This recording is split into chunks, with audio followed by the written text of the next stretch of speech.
Okay, go ahead, Debbie. It's okay, I launched the YouTube live.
Hello, everyone, and good morning or afternoon or evening, wherever you're joining us from.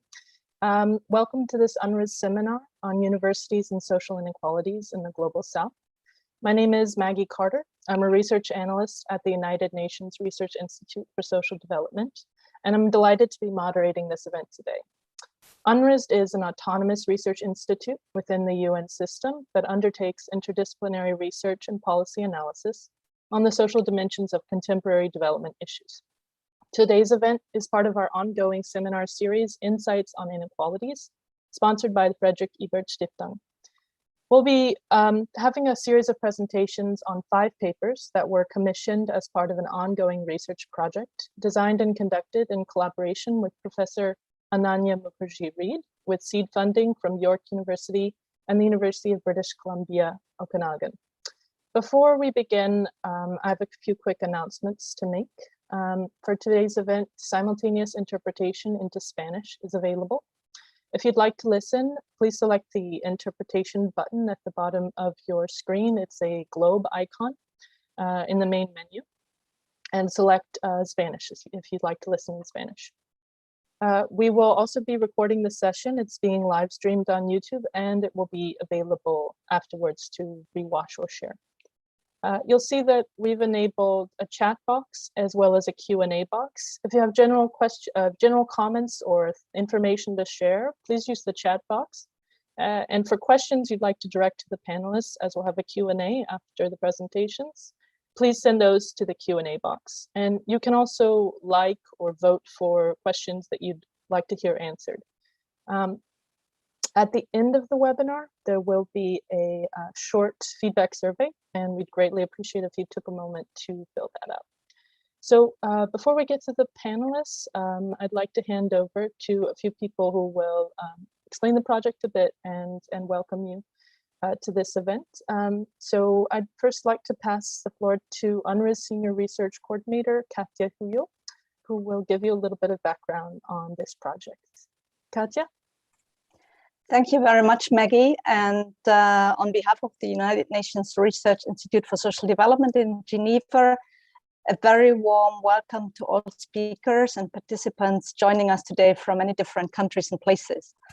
Maggie has already introduced our institute to you, and I just wanted to add to that, that in addition to conducting research with global partners in the Global South, we aim with our research to ensure that social equity, inclusion, and justice are central to development thinking, policy, and practice.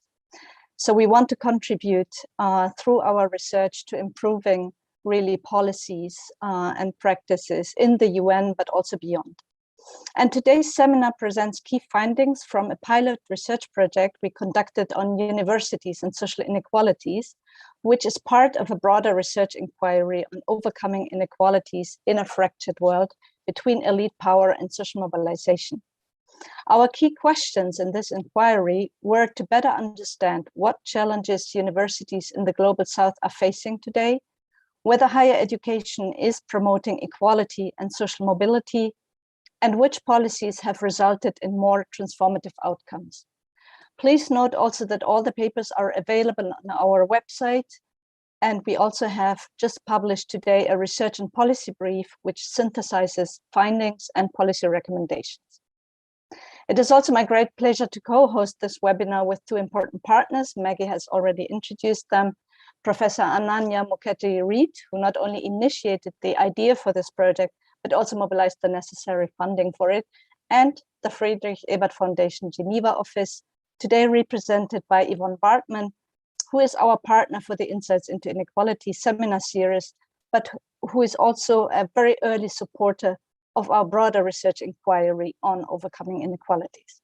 So thank you once more, everybody, for joining us today. A special thanks to the researchers presenting their findings and looking forward to fruitful discussions. Thank you. Thanks very much, Katja. As Katja mentioned, we have two partners joining us today. So first, I'd like to give the word to Ananya Mukherjee-Reed, who is Provost and Vice President Academic at the University of British Columbia, Okanagan, and Professor in the Department of Economics, Philosophy, and Political Science, as well as the incoming editor of the Canadian Journal of Development Studies. Ananya, you have the floor. Thank you, Maggie, and thank you, Katja. I'm delighted to be here, and such a it was just a dream when I sent the email to Katja and said, you have this great project on social inequality, and sitting inside a university, I want to really explore the question of the role of universities as an institution and how can we make this come together. But before I go on, let me just acknowledge the land from which I'm joining you today. This is how we now start meetings in Canada. So I would like to respectfully acknowledge the Syilx Okanagan Nation and their peoples, in whose traditional, ancestral, and unceded territory the campus of University British Columbia Okanagan is situated.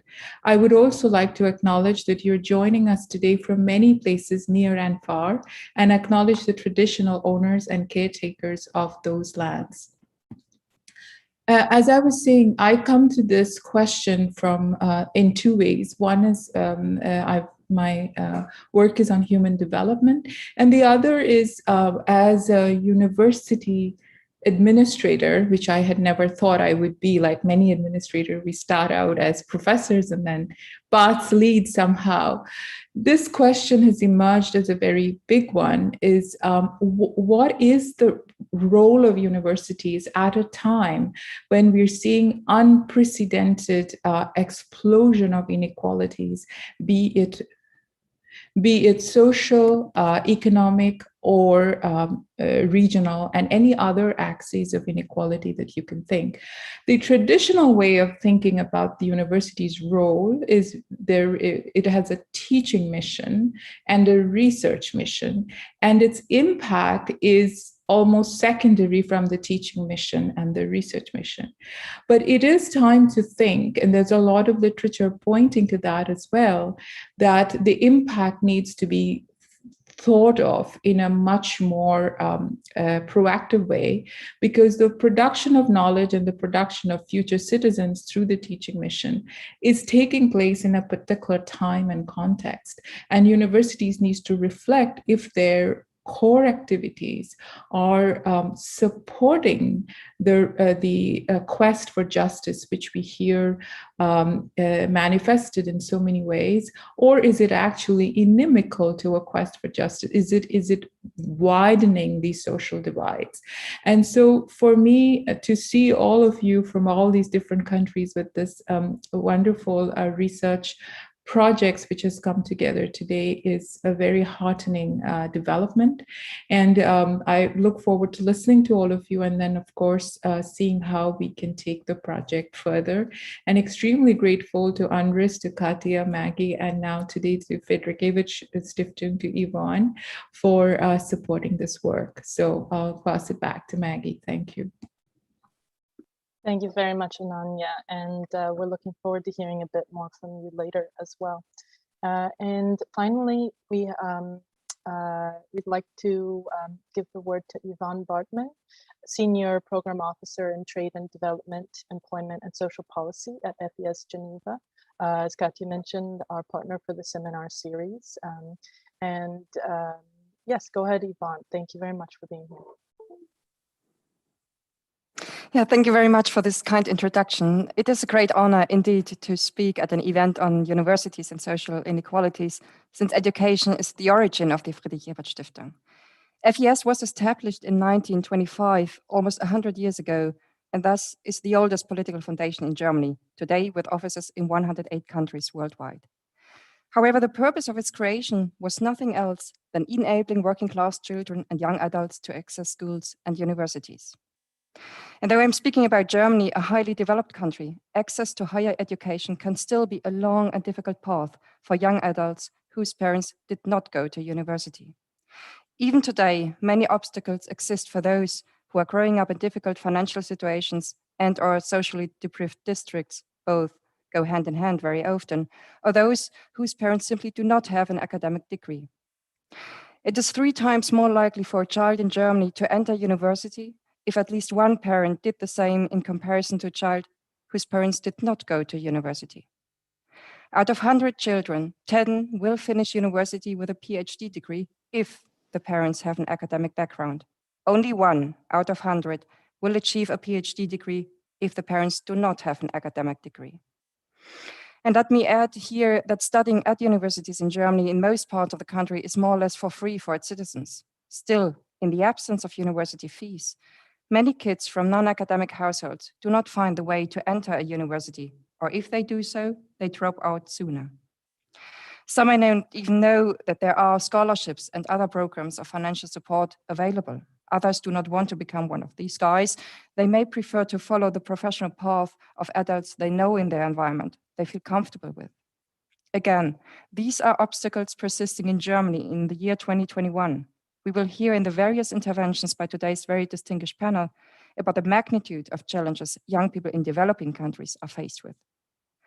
Ensuring an equal access to higher education remains a huge challenge for future generations. Policymakers need to address this and have to put it high on their agenda. And therefore, I deeply congratulate UNRIST for organizing today's excellent event. Thank you very much. Thank you very much, Yvonne. These are really interesting comments. I think we'll be hearing a lot more about issues such as this today. And once again, just want to reiterate our thanks to Yvonne and Ananya, to York University, the University of British Columbia, Okanagan, and FES for their support. Before we move on to the presentations, we'll begin in just a moment, but we'd like to hear from you. Poll will now pop up on your screen. This text is only available in English, so listen closely to the interpretation in Spanish. So first, we'd like to know where you're joining us from, in which region you're located. Africa, Asia, Europe, Latin America and the Caribbean, Northern America, or Oceania. If you could please select. And we'd also like to know from your experience or observations of higher education in either your country or abroad, which of the following do you agree with? And you can select up to 3. Higher education is available and accessible to all, regardless of socioeconomic status, gender, location, or ethnicity. Disadvantaged groups have limited access to higher education. Higher education fosters social mobility. Higher education entrenches inequalities and reproduces elites. Higher education pays off in the labor market. Higher education does not equalize labor market opportunities.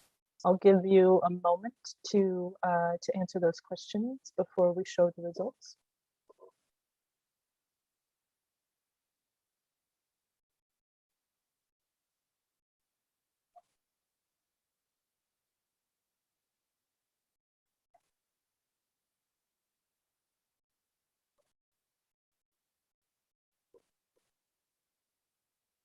Okay, great. And I'll ask my colleague to show us the results.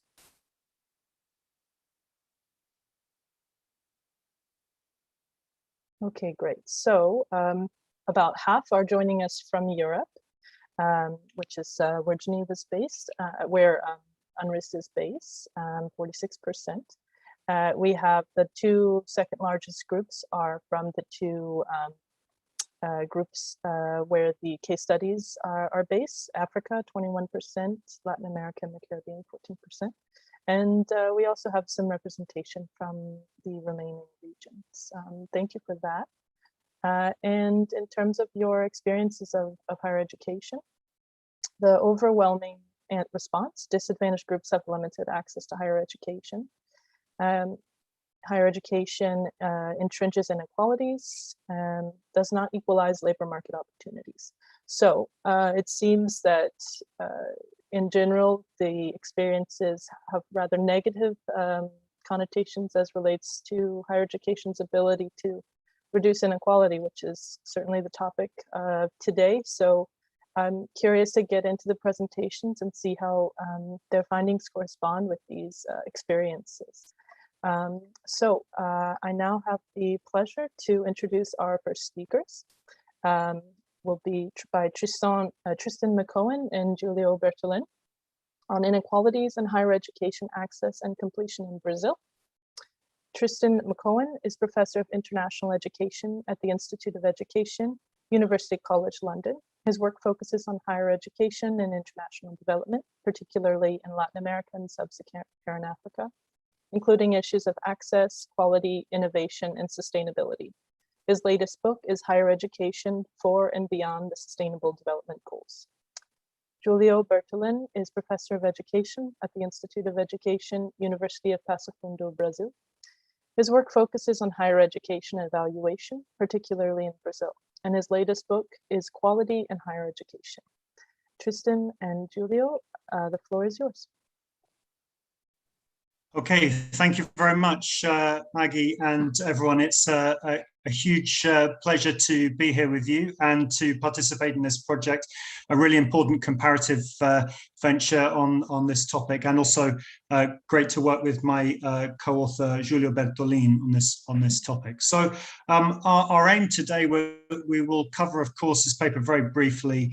The aim is to look at to try and understand what is the process that is similar in many countries at the moment, this very rapid expansion of higher education, but to pose in the question, is the system getting fairer in the context of this rapid expansion? Who goes to university, who completes university, but importantly for our purposes, which institution are they going to, and try and understand inequalities within the system, as well as between who gets to go and who doesn't go. Next slide, please, Julio. So Brazil is a country, as is well known, that is characterized by severe inequalities of many types, both absolute poverty, but also relative poverty, relative inequalities. And these manifest themselves in relation to income levels and assets, but also in terms of race and ethnicity, with historical processes of discrimination against African, Brazilian, and indigenous students, and also inequalities of region and many others as well. Next slide, please. As I mentioned, a very rapid expansion of higher education in Brazil, and you can see that enrollments now have gone beyond 8 million students enrolled on courses. Brazil was a late starter in terms of higher education, so it really starts in the early 20th century with a process of consolidation in the middle of the century. And it's only, as you can see from this graphic here, in the late 1990s that there's the real acceleration. And this was through a very significant event, the liberalization of the private sector and the legalization of for-profit higher education. And as we'll see, this has been a very important feature in Brazilian higher education. It's one of the most privatized systems in the world, with a very high presence of commercial for-profit providers, including some that are listed in the stock exchange. And we can see here that this very rapid expansion continues over the subsequent decades and is only just starting to level off now, in fact. The net enrollment ratio, though, is still only about 20%. So still, it's a relatively small proportion of the population as a whole. Next slide, please. The distribution of enrollments is very important in the Brazilian higher education sector. And we can see that there are a variety of different kinds of institution in public and private sector. So the public sector is about a quarter of enrollments. And as you can see here, that's distributed between federal institutions, state and municipal ones. The federal universities are very high prestige. They're completely free of charge, but they're very hard to get into. Some of the state institutions are also very high prestige, very well known. Private sector, of course, charges fees, and with some exceptions, the Catholic universities are very high quality. A small number of those, and some community universities, charges fees with variable costs, and most of it is relatively low quality, low cost system. So quite a different scenario from the school level, where the high quality, high prestige institutions are in fact in the private sector. So we have a system that is very unfair, and some difficulties to enter both private and public sectors. Next slide, please. So we're using a frame of analysis here that has 3 dimensions. Now, the first 2 of these are taken from human rights analyses of education, particularly Katarina Tomaszewski's work. Availability and accessibility are perhaps the elements that we most associate with equality in higher education. Availability, the places that are there for students, infrastructure, the institutions, and accessibility, the ability of students to take up those opportunities. And we know that those are not the same thing. There are many barriers, both crude and subtle, to taking up the opportunities to study in higher education, not only fees and indirect costs, but also the exams and mobility issues, geographical location institutions. The third of these elements, though, is much less often talked about, and that is horizontality. And this is the level of inequality within the system that can lead to stratification and reproduction of inequalities. So, of course, diversity in a system is positive as long as there is level playing, egalitarian regard and valuing and social recognition of the different kinds of higher education institution on offer. If there isn't, then we're simply reproducing initial inequalities. Next slide, please. Before I hand over to Julio, just to mention a final bit of backdrop here, some of the policies that have been underway to address this system. So we've seen that it's a system that is growing, but is still very unequal in terms of these 3 elements of availability, accessibility, and horizontality. The governments since the year 2000 have, to their credit, attempted a range of policies to address these inequalities. Perhaps the best known is the quotas law introduced by the federal government after a number of attempts through individual universities, which provides spaces for students from low-income families and from African, Brazilian, and indigenous students in the high prestige federal universities, 50% of those places, in fact. But there are also policies in the private sector, both to allow people through loans to cover the fees, but also providing free of charge or low cost places through the ProUni policy, which provides tax breaks for private universities in exchange for places for low-income students. So there have been a range of policies, but as yet they haven't made much of a dent on the disparities within the system. And to look in more detail at that, I will hand over to Julio, who will take us through some of the detailed data.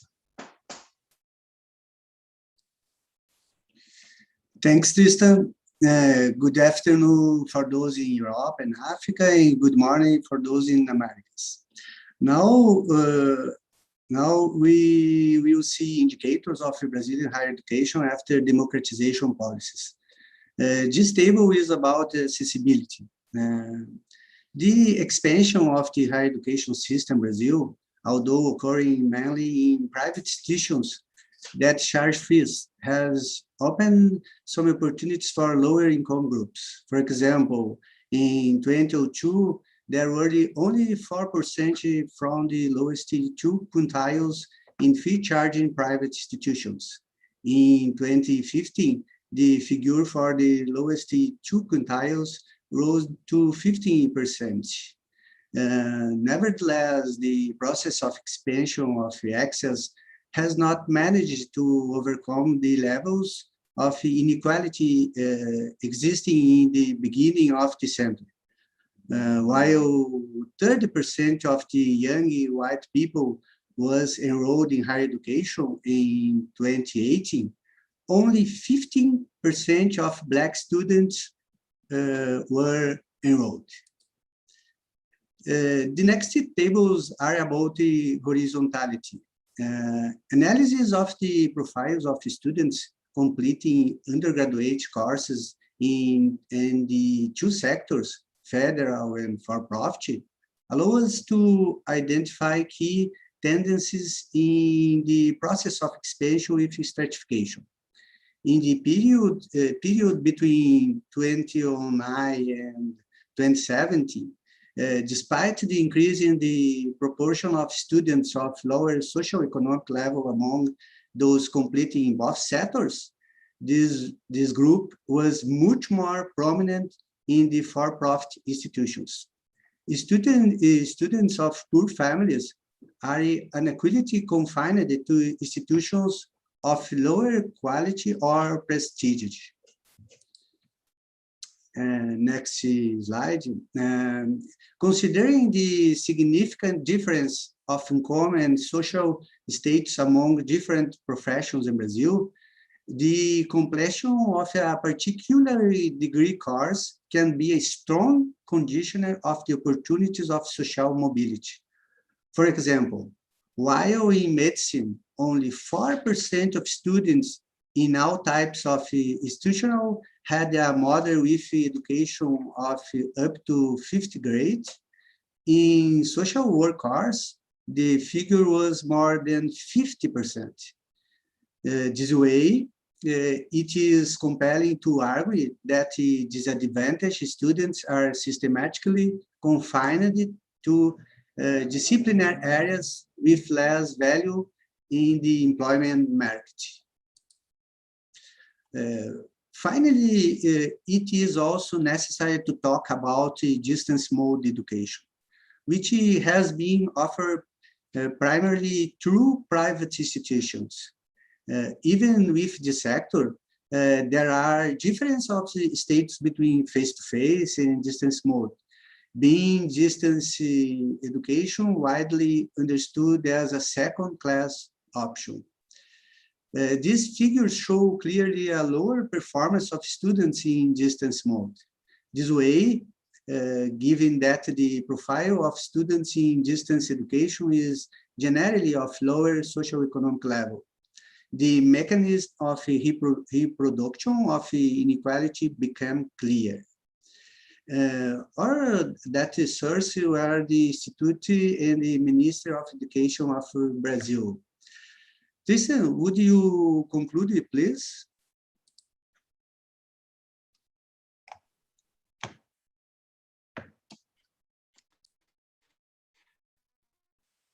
Thanks, Julia. So, as we can see, there have been some steps forward in relation to 2 of our criteria. Availability has expanded in terms of availability, tailing off a little bit now. Accessibility has also been enhanced significantly through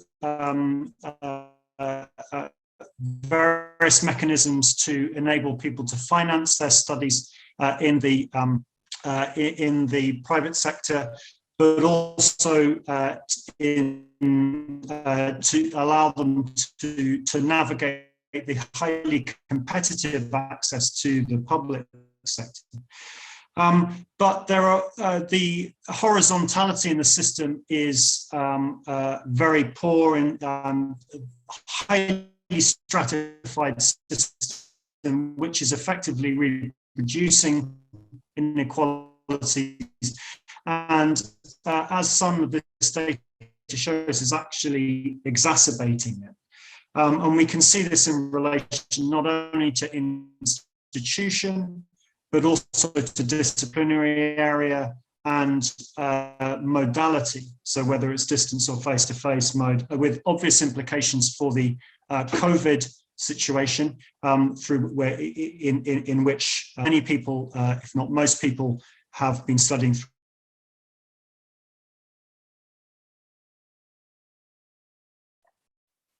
Tristan, we lost your audio. Perhaps you concluded. I don't know if you wanted to say another few words. If so, perhaps turn off your video.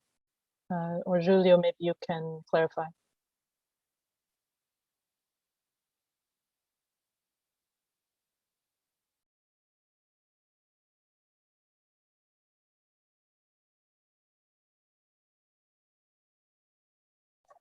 Okay, all right. Well, sorry for that slight technical hiccup there on the concluding slide. But in any case, thank you very much, Tristan and Julio, for that presentation. We'll be turning back to you during the Q&A to hear a bit more. I'd like to now move on to our next presentation. Rebecca Simpson will share research she conducted with Andrew Harris, her co-author, who's not able to be here today, on diversity and liberalization reform at the University of Nairobi.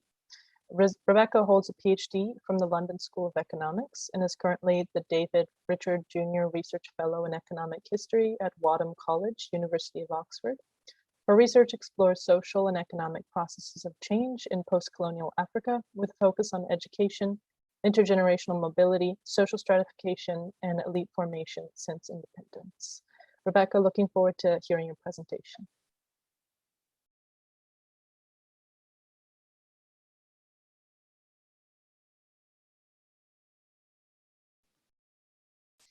Great. Thank you so much for that introduction, Maggie. And thank you to all the audience members who've shown up today to discuss these important and I hope interesting topics. So as Maggie mentioned, this is joint work with Andy Harris at NYU Abu Dhabi.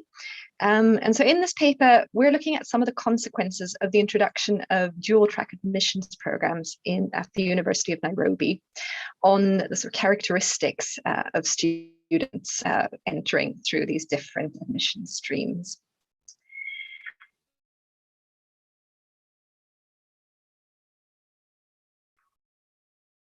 Apologies, I'm having a slight issue moving between slides here.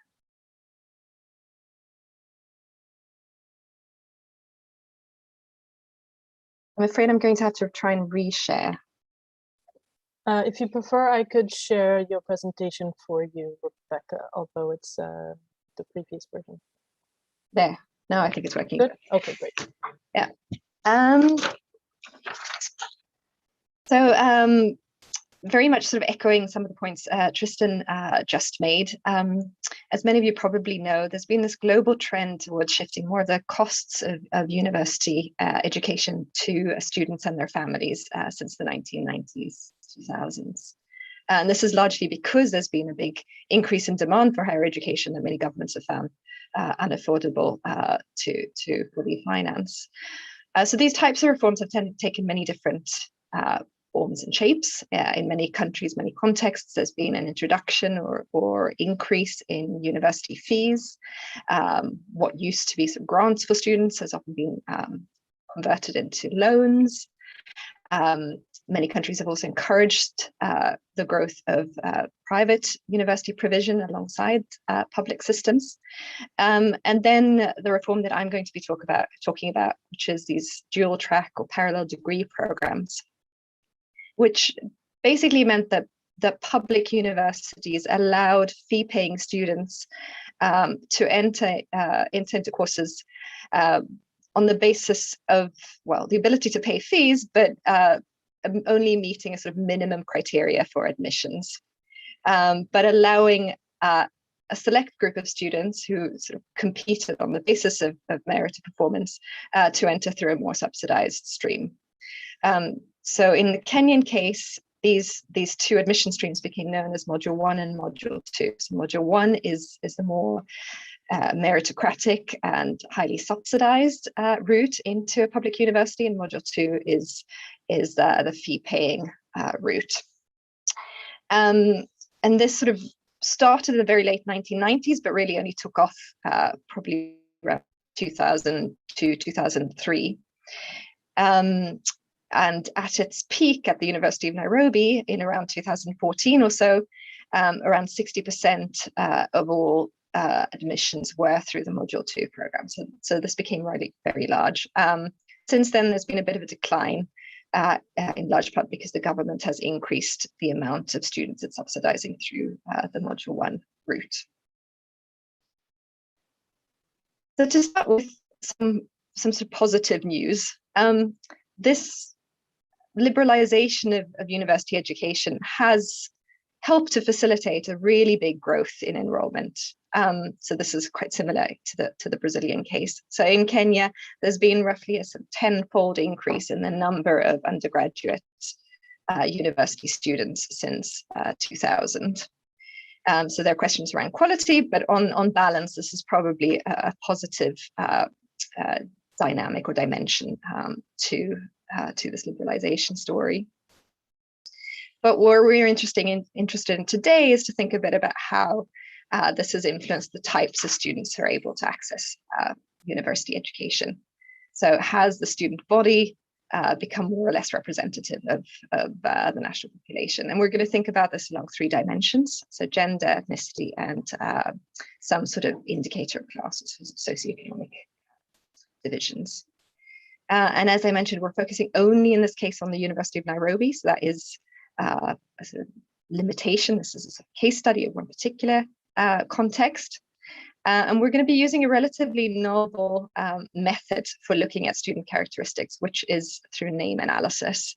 And we're doing this because there isn't very much information available on student characteristics that allow us to think about the equity consequences of some of these reforms. So the sources we're using, we're basically looking at these graduation booklets. These are booklets that would be published and distributed with each graduation ceremony, and that list all the students that are graduating in that year or in that year. So these are publicly available. Most of them are from the University of Nairobi's website. And what we do is we take and digitize all the names of students listed in them, and then we apply various methods to extract information from these names. So we classify people on the basis of gender and on the basis of sort of broad ethnic category, working with these names. Unfortunately, I don't have time to go into great detail about the method itself. So I do direct you to the paper on RIS's website. I'm also happy to answer any questions later about this. So moving on to some of the results. So with this, we look first of all at how the gender composition of the University of Nairobi graduates has changed over time. And the black dark line here is the female share of all graduating students. And we do see a pretty impressive growth in female participation, which is nearing parity today. This started before really the Module 2 introduction took off, which was really around sort of 2005, 2006, in terms of graduations. But we do think that it's partly linked to the liberalization. So it does seem that female students are relatively more represented among these fee-paying students than among the meritocratically selected, subsidized entry students. And next we look at rough ethnic share of these graduating classes. So this is just the ethnic group share of each graduating class over time since the 1970s. And the first thing to note is that the shares have actually been relatively steady. But there are some important changes, particularly in the last 10 years. So the Kikuyu share has declined quite considerably. The Kikuyu ethnic group is the largest in Kenya and also historically the most overrepresented in education. So this is actually going to push in the direction of greater ethnic equity. We also see a little bit of growth in the Muslim share of total graduates and the other group, which is smaller ethnic groups, as well as the Kalenjin group. So what we do next is we normalize these ethnic group shares by their population share, and we construct an index of between ethnic group inequality among graduates at the University of Nairobi. And what we see is actually a sizable decrease in between ethnic group inequality in the 2000s. So as I said, this is largely on account of falling overrepresentation of the Kikuyu and increasing representation of Muslim students and other smaller ethnic groups. And this does seem to be partly linked, at least, to the liberalization reforms. And the last thing we do is we try and introduce a sort of proxy or some sort of measure of socioeconomic class. And I should say that this is a slightly more speculative part of the research. So what we do is we use electoral registers with data on names available at sort of local enumeration area, and we correlate that with the poverty level in those enumeration areas. And then we calculate essentially an average poverty score for each first name. So first names that are more likely to be found in poorer regions of the country will have a higher poverty name score. Names that are more prevalent in wealthier or less poor parts of the country will have a lower poverty name score. So this is a very sort of imperfect proxy, but it seems to capture something of the measure of basically socioeconomic class that we're ultimately interested in. And what we do with this then is we run an OLS regression where we look at the impact of this poverty name score on module of admissions, so on whether or not students are in the module 1 or module 2 stream. And I should say that the graduation booklets don't actually identify these streams, so we've had to use complementary data to find a way to basically separate out our graduates to look at these two different streams. And we also control by gender, ethnicity, and faculty or department of study. So we're looking at these socioeconomic differences within ethnic groups. So this is not being sort of confounded by ethnic group differences in socioeconomic status. And to just very quickly summarize the results, we do find that on average, students entering through these fee-paying Module 2 streams are associated with lower poverty name scores. That's why you see the negative here in the first row of our regression results,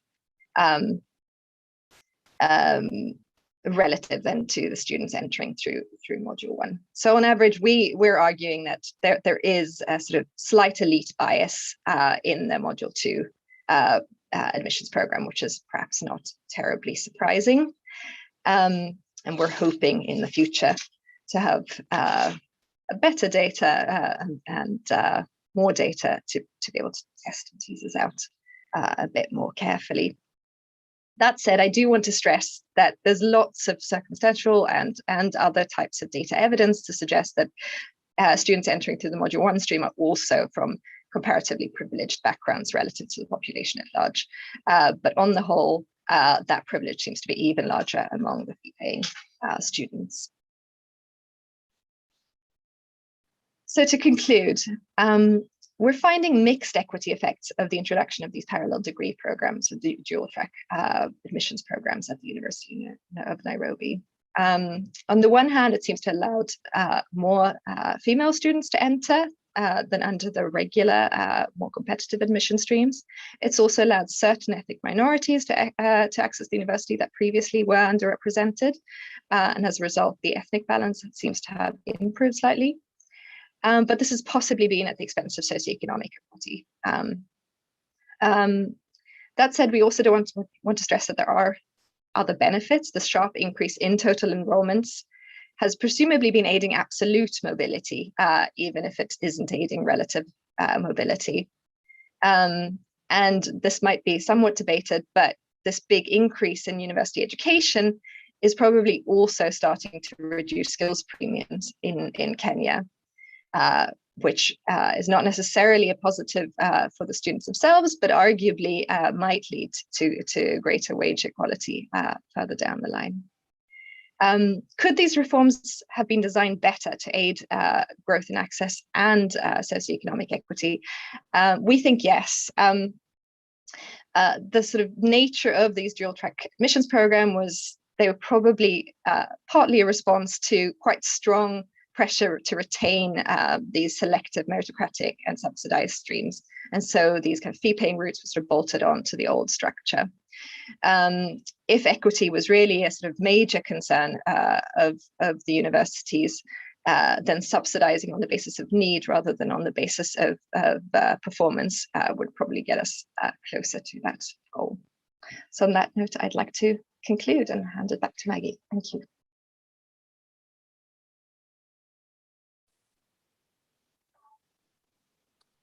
Thank you so much, Rebecca. I think your screen is still sharing. Great, perfect, excellent. Thank you really for that interesting presentation, especially being able to see your methods you used and get an insight into how you conducted this research. Just a reminder to everyone, if you have questions, general questions or questions about specific presentations, please send them in the Q&A and we'll be getting to them a little bit later on. We'd like to move on now to our third presentation by Jan Lebow and Ibrahim Ogachiowanda, who present on higher education expansion and social inequalities in sub-Saharan Africa. Jan Lebow is Professor of Higher Education Research and Head of the School of Education and Lifelong Learning at the University of East Anglia. His research interests are in the sociology of higher education communities and where higher education, policy, and social change intersect. And he has conducted research in Africa, Latin America, the Middle East, and in Europe. Ibrahim Ogachiowanda is Senior Program Officer and Head of Training, Grants, and Fellowships Program at the Council for the Development of Social Science Research in Africa, PODESRIA, and is based in Dakar. Go ahead, Jan and Ibrahim, we're looking forward to hearing your presentation. Hey, thanks, Maggie. I'll share my screen now.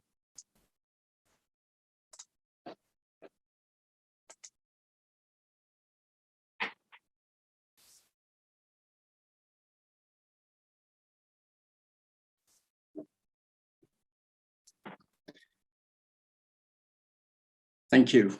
I'm hoping that you're seeing the full screen. In fact, Jan, we're still seeing the PowerPoint format version.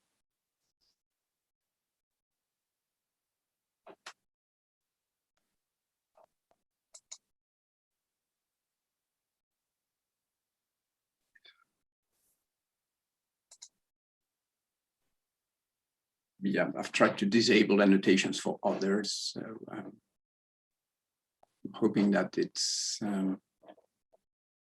working now and it's moving across. No, we're still seeing it the other way. If you'd like, I could share it on mine if that's preferable. Yeah, but the version you have, I guess, is slightly different from the one I'm having here. Here we see notations now.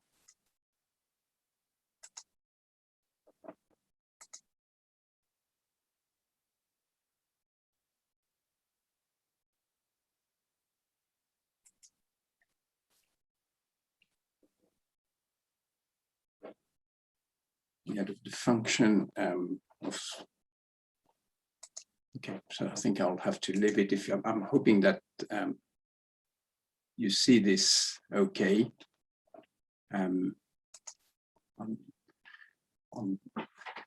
Right, this presentation is really attempting to draw on some of the the cases that we've already discussed in the first two presentations, and we're taking a little bit of comparative perspective to try and put experiences such as the experience of Kenya presented by Rebecca into a wider context in sub-Saharan Africa, and to try and highlight the specificity of some of the challenges along the expansion of higher education system observed in particular national context. And this idea of bringing together the experience of a number of different countries in Africa was largely the result of reading so much about the situation of higher education in Africa, so much about all these stereotypical perceptions of the region that are conveyed by publication providing international comparison, where the region tends to be presented as a block. So we aimed to look into perhaps the differences, but also the similarities of countries with different historical trajectories, and to try to understand how those challenges need to be put in context. The exercise in itself was an interesting aspect of the project, and this is described in more detail in the paper, because of course the moment we started trying to build this comparative perspective, we hit the problem of data accessibility and data availability in the three contexts we were looking at, and this is part of the problem we're trying to describe in this paper. Is a lot of the conceptualization of the situation of higher education in sub-Saharan Africa is based on a small number of indicators that are unequally available across the continent, and therefore producing very often skewed pictures of the reality of the countries under focus. So the empirical dimension of the situation across the continent when it comes to trying to understand the consequences of the rapid expansion that's been observed over the last 40 years or so, needs to be looked at from a variety of angles. And we've tried to, in this paper, look in turns at issues of access, issues of availability and horizontality, as conceptualized earlier on by Tristan, and also issues of employability, and therefore the equality or inequality of outcomes resulting from experiences within higher education. We have been we've had problems in trying to gather data that were comparable across the three countries, and we, as a consequence, have produced a paper that is presenting effectively three case studies rather than comparing situation like for like across the three countries. And this is for us one of the very important lessons from this project that we would like to take. I'm going to say just a few words on the first dimension that we've looked at, which is this question of access. And we've said already a few things, and importantly, Rebecca before us has talked about the impact of the privatization and the diversification of the system in Kenya, and how the increase in the offer of programs has led to a slight changes in the demographics of participations in higher education.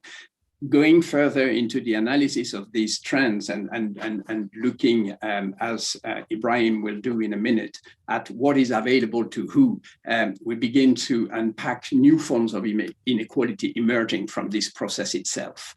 But before people get to that range, I think it's important to bear in mind some of the trends still dominating in terms of access. And here on screen you have a slide reminding us of what the growth enrollment rate or the levels of participation per age groups are in the three countries that we've looked at in comparison with the world average. And what we are seeing here is that despite a huge progress in enrollment rate in all three countries, the current situation is very far from the world average. And so by sort of many comparative standards, we would still qualify Nigeria, Kenya, and Senegal as highly elitist higher education system, which of course, raises all sorts of questions, particularly for those of us who've had teaching experience in large public universities, such as the Sharon Tadiop University in Dakar, for instance, where you wouldn't probably have the impression that you are within a highly elitist system. So all sorts of contradiction operate here that makes the use of indicators such as the growth enrollment rate problematic in understanding the challenges that accompany the growth of these systems.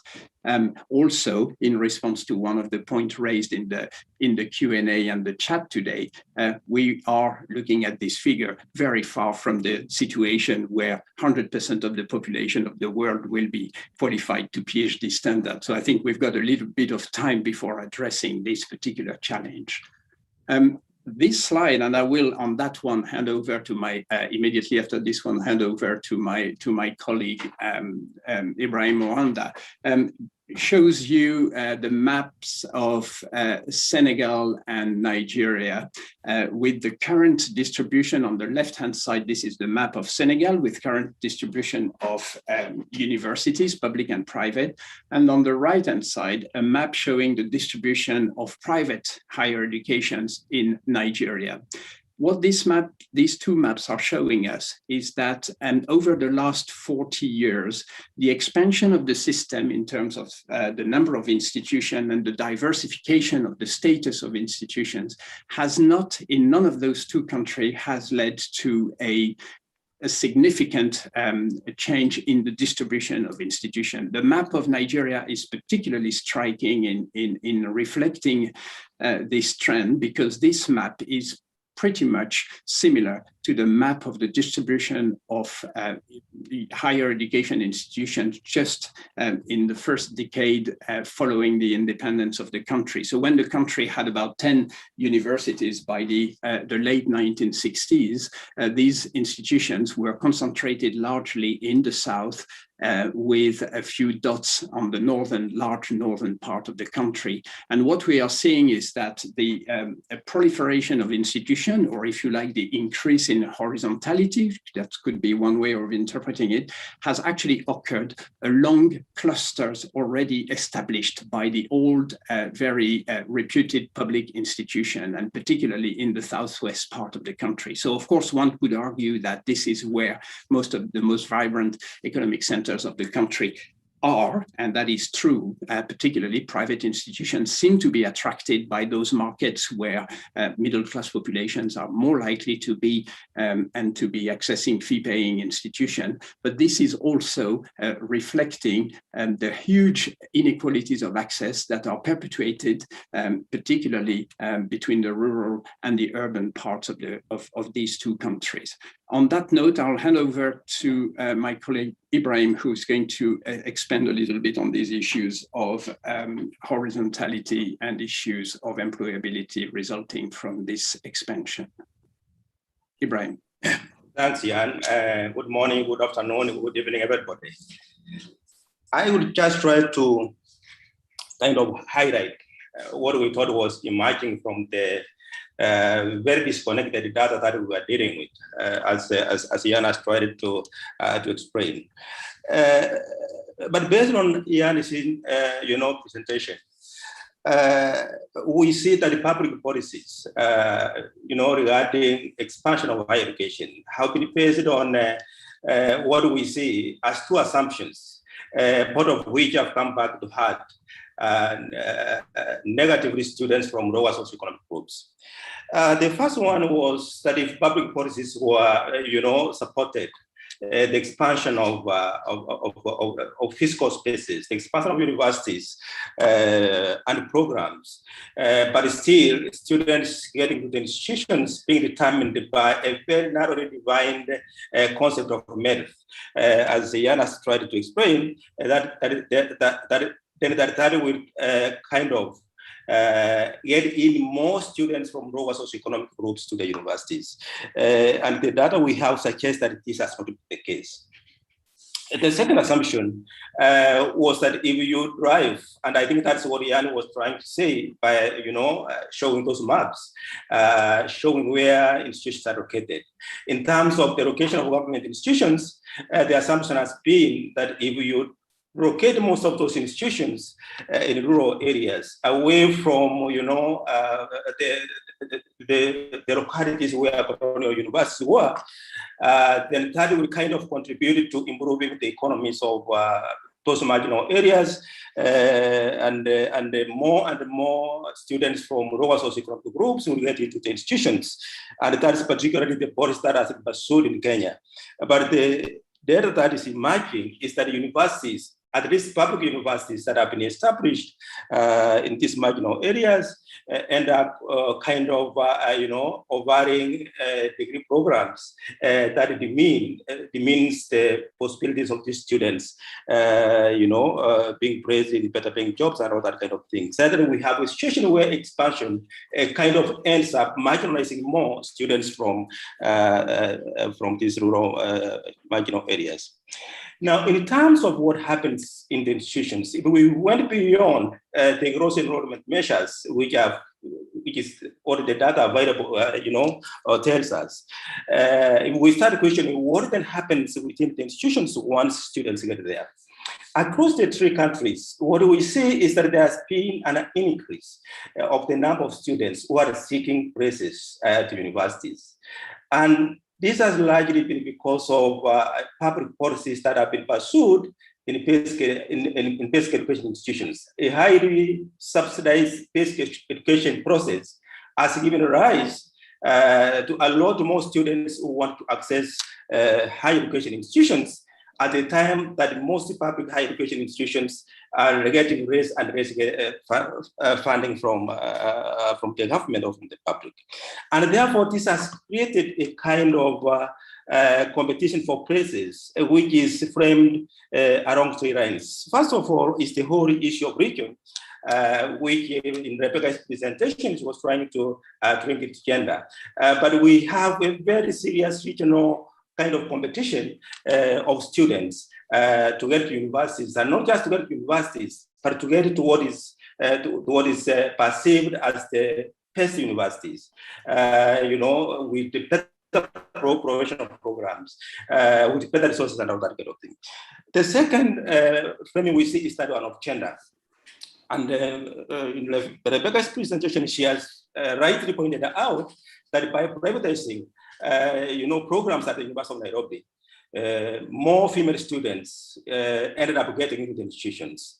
Data that is available based on the enrollment of students in private universities across the three countries does show that actual expansion has gotten in more students into the institutions. What's not clear is the socioeconomic group of students that has gotten into these institutions, and specifically into the gender composition of students in terms of the diversity of institutions and the diversity of programs.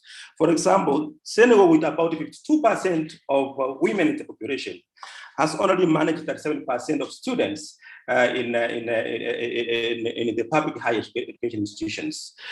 In Kenya, with about 49% of women in the population, the percentage of women in higher education institutions is about 41%, which is the kind of progress that I think Rebecca was trying to mention about.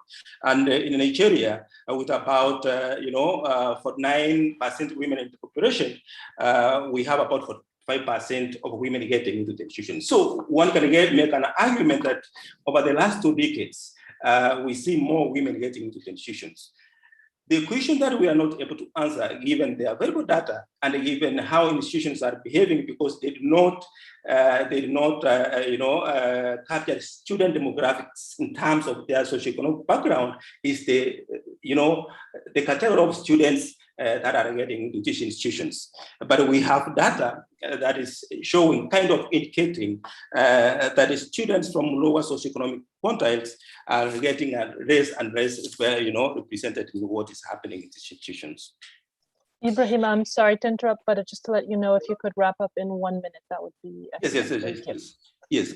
And in terms of access to academic programs in institutions, we still see a contest by students in terms of the programs that they have been admitted into the institutions, which kind of tells us that the contest for access into the institutions is, moving into the contest, the struggle for epistemic access. What kind of degree programs are students getting enrolled in institutions? And because universities have kind of introduced a Module 2 program for students to pay fees for some of these programs, then we find that most of what are perceived as reputable degree programs and those programs that give access, is transition of students to the labor market, are actually being monopolized by students from middle and higher socioeconomic backgrounds.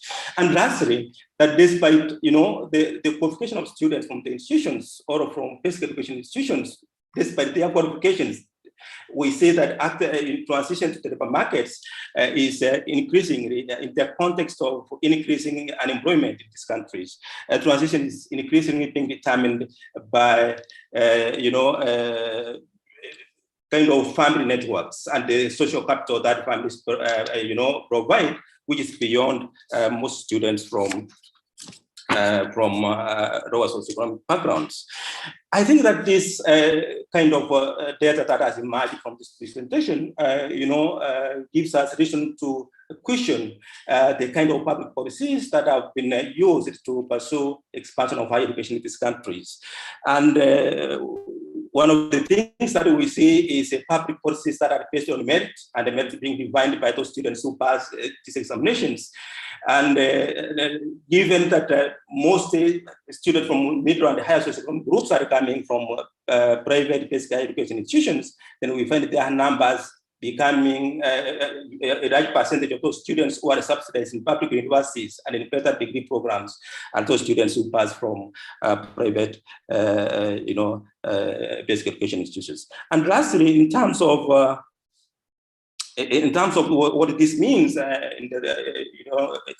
on how this program was conceptualized, we think that the data that is emerging raising ground for us to start questioning more in terms of what happens in individual countries, on who is getting to institutions, who is getting to certain degree programs, and what this means finally in terms of the composition of social capital in communities, in terms of the long-term impact of universities in mediating social inequalities or addressing social inequalities. Thank you.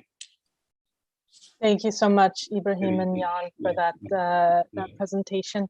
I'm looking forward to seeing how the rest of the cases compare. We have two more presentations. The second to last one is titled Leaving No One Behind in Ghana Through University Education, Interrogating Spatial, Gender, and Class Inequalities by Jasper Ayalazuno and Maxwell Aziaba. Jasper Ayalazuno is Associate Professor and Vice Dean of the Faculty of Communications and Cultural Studies at the University for Development Studies in Ghana. He researches and writes on democracy, inequality, subaltern politics, agency, and resistance in Ghana. He is the author of the book Neoliberal Globalization and Resistance from Below, Why the Subalterns Resist in Bolivia and Not in Ghana. Maxwell Aziaba is a senior lecturer and quality assurance officer at the Faculty of Planning and Land Management at the SD Dombo University of Business and Integrated Development Studies, Ghana, and is a fellow of the African Science Leadership Program. His research focuses on education and social policy, social mobility and higher education, and theories of institutional change. He's author of the book, The Politics of Educational Reform in Ghana, Understanding Structural Persistence in the Secondary School System. I'm going to share your presentation for you, and let me know if you're able to see it. Just one moment.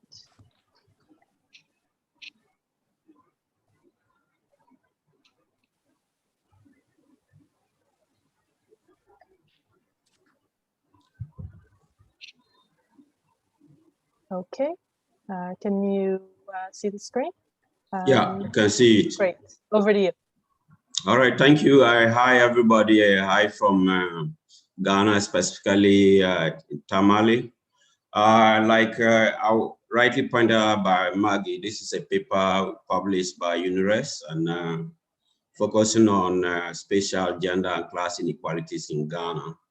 I want to proceed in the following order. Next slide.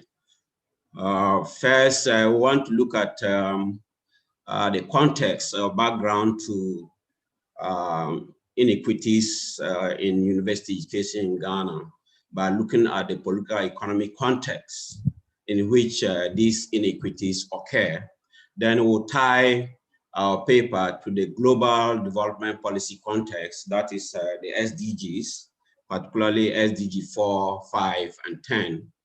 And then we'll flesh out and underline the dimensions of inequities of access to university education in Ghana, looking at the gender dimension, class dimension, and spatial dimension. We also look at the strategies to mitigate access to inequity assets in Ghana, and then conclude by giving suggestions for further research and policy intervention. I'll take the first and second part, and then my colleague Maxwell will do the second part, which is the dimensions of inequality of access to university education in Ghana. Next slide. The political economic context of Ghana. First of all, let me underline clearly what we mean by political economy of Ghana. We are here not just talking about the way in which politics and the economy intersect, because this is quite clear to everybody that the economy and politics intersect. We are more concerned about the way in which power relations and power structures shape the economy, and thereby determining the losers and winners of whichever economy is in place. So basically, power relations and power structures are important in studying any economy, both at the local, national, and global level. And as far as the political economy of Ghana in the 1980s to the 2000s and present, we are here situating our paper and the inequities of university education in Ghana under the new liberal order, in which Ghana implemented certain new liberal policies based on the recommendation of the Bretton Woods institutions like the World Bank, IMF, and supported by Western states in the 1980s. Ghana became a poster child for the success of these new liberal reforms in Ghana, which involve both adjustment and stabilization policies encompassing privatization, outsourcing, cost recovery, deregulations, and many more liberal policies.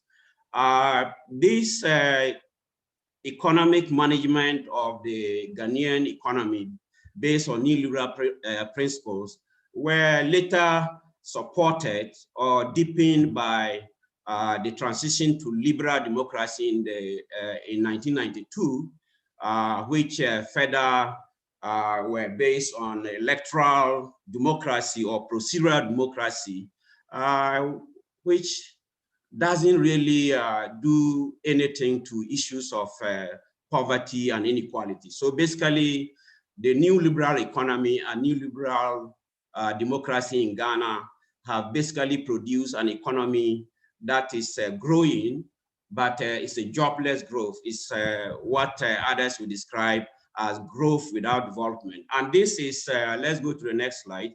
And this sort of economy and the policies that were implemented actually led to the deepening of poverty and misery. Yes, there was nominal decrease in poverty, but in terms of absolute numbers, there are many more people suffering from poverty in Ghana than it used to be. And it has led to the widening of inequality in terms of gender, class, and then spatial location.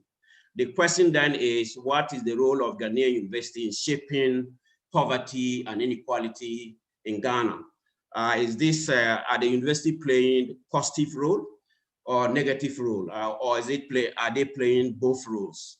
And this must be situated in the context that new liberal policies as Thomas Piketty and then Milanovic have indicated in a very voluminous literature, is normally accompanied by huge inequalities across the world, both at the global level, between continents, and between within countries, between various social groups like gender, class, and then even where people are located. So as a result of the new liberal policies, the higher educational system that was in place, which was more equitable and more accessible to poor people, was replaced by a system of higher education which was based on the ability to pay, the liberal or the market principle of who has money is able to access higher education, because as a result of that, the system that was in place before the 1980s, in which when you are able to overcome the challenges of getting to university or attaining the grades that can lead, allow you to enter university, you could go without paying for it because it was drastically subsidized. Fast forward to the 1980s, and you see that the new liberal policies implemented actually added an additional barrier. So you might be from the marginal groups like women, from rural areas and the northern Ghana, or from the lower classes. You might you are able to get the entry grades to enter university, but you are faced with an obstacle of financing your education, because higher education has basically become a commodity for those who can pay for it. Next slide. As a result of this, this commodification of education, then we have a situation where there are various inequities in access, and that is gender, class, and geographical location. So our paper in terms of this is tied to the development policy context, that's the SDGs, which focuses on how nobody will be left behind by 2030. And the relevant goals, as far as this paper is concerned, is SDG 4, which is about access to higher education, not just at the level of primary or secondary, but tertiary level. And SDG 5, which is about promoting gender equality. And of course, SDG 10, which is about dealing with inequalities within countries and inequalities between countries. So we looked at the various dimensions of inequities to higher education, especially universities in Ghana.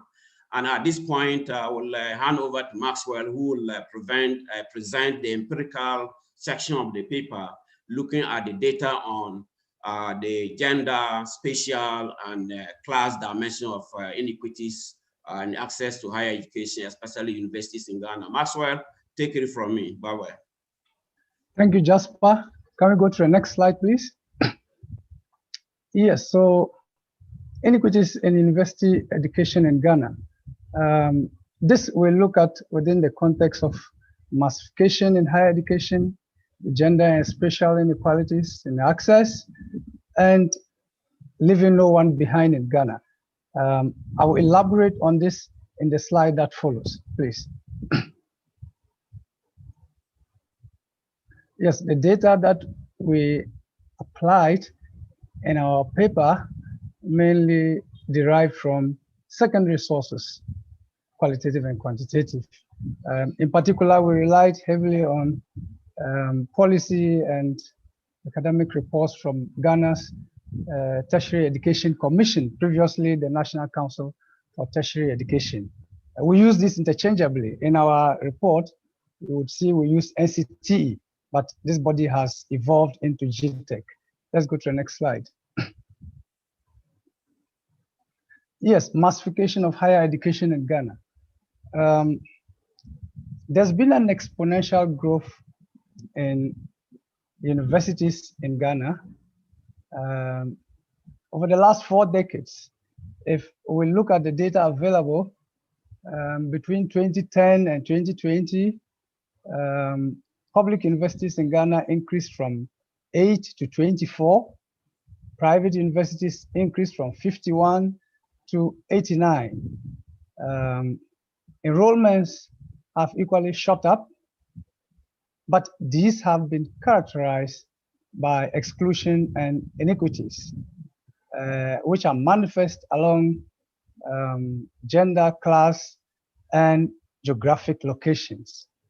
If we look at table 1 below, we will realize over a 10-year period, enrollment into public and private tertiary institutions increased from a little over 100,000 to about 350,000 students. This is a significant jump, but this is masking inequalities along gender, class, and geographic locations, which I would want to turn attention to in the slide that immediately follows. Yes, in this slide, the proportion of females enrolled in public tertiary institutions is highlighted. We'll see that of the 3 categories of public tertiary institutions listed here, the public universities, the polytechnics, and the colleges of education, females are underrepresented in terms of enrollments. It is only in the 2012-2013 academic year that we find that colleges of education record enrollments approximating 43%, a little over that. All others fall below that. This is against the background that the Ghana Tertiary Education Commission has a policy position on a gender parity enrollment for male and female of 50-50. But this is something that is yet to be actualized. Next slide. Inequality among gender groups is also reflected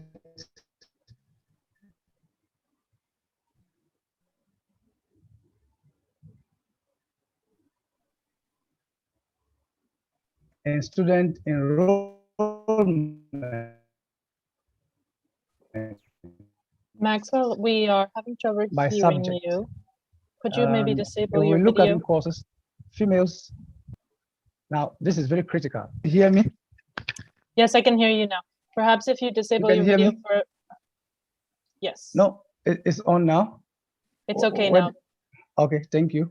Yes. So, yes, so let's look at table 2, student enrollment by subject. Now, if we look at this closely, we realize that in the sciences and engineering courses, females are significantly underrepresented. Now, this has implication for what I discuss next, which is graduate output. Because if we consider technology, science, and mathematics education and the implications for technological advancement, economic development, then females are lagging behind significantly here. It is only in, for instance, medicine and pharmacy that they do fairly well. So let's look at inequalities in terms of graduate output in the next slide. Graduate output for public universities. This is similar to what Tristan and his colleague Bertolin presented on relative to the horizontal aspect. If we look at female graduate output, only in the lower level courses do we find females representing significantly, recording in excess of 50%. Beyond that, they fall below the 50% mark. So this again is greatly shaped by inequalities between male and female. From first degree through to the PhD level, females are significantly underrepresented. In fact, these inequalities are also reflected in, for instance, the socioeconomic backgrounds of females, particularly those who, for instance, are living in urban areas, have access to elite secondary schools, probably coming from well-to-do socioeconomic backgrounds. they gain entry into university to pursue some of these prestigious programs. So these inequalities affect very much disadvantaged rural women who are coming from poor backgrounds, the rural areas, and also from the northern part of the country. Can we move to the next slide? Yes, you are just about out of time. If you could perhaps wrap up in the next minute or two. Thank you. Yes, the next slide. Yes, so the class dimension of inequality that I've shown, cost of university education is very critical. Cost of university education has made it significantly difficult for students from poor families, particularly females, to access university level education because now they have to pay fees, all manner of fees, academic facility, residential, registration, and admission fees. Now, poverty keeps those who are unable to meet these in the background. An important observation is worth noting here. Brossard and Foucault mentioned that on average, there's